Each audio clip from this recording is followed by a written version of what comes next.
ఈరోజు సేమియా ఉప్మా ఎలా చేయాలో చూపిస్తాను. ఫస్ట్ సేమియాలు నెయ్యితో వేయించుకున్నాను.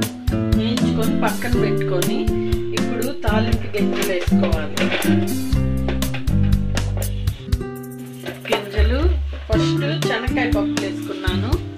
తర్వాత తాలింపు గింజలు వేసుకోవాలి. ఇవి కొంచెం రెడ్డిష్గా వేగాక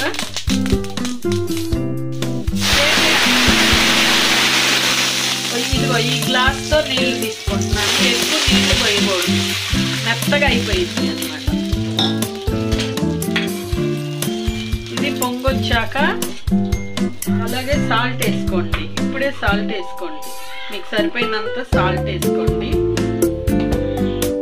పొంగొచ్చిన తర్వాత ఇలాగ వేసుకొని ఇలాగ తిప్పాలన్నమాట. కింద నుంచి ఇలాగా పైకి ఇలా తిప్పి ఇప్పుడు కొద్దిగా సిమ్ము కాదు మరి మీడియంగా పెట్టుకొని మూత పెట్టాలి. చూడండి ఎంత బాగా వచ్చిందో. నీళ్ళు తక్కువ పోసుకోవాలన్నమాట, ఒక గ్లాస్ కంటే ఎక్కువ పోయకూడదు.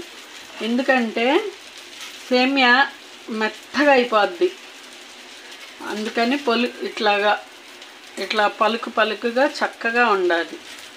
సేమియా ఉప్మా ఈజీగా అయిపోయింది. పొద్దున్నే మీకు టిఫిన్కి ఒకరోజు ఇడ్లీ అట్టు బోరు కొడితే ఈ ఉప్మా చేసుకోండి.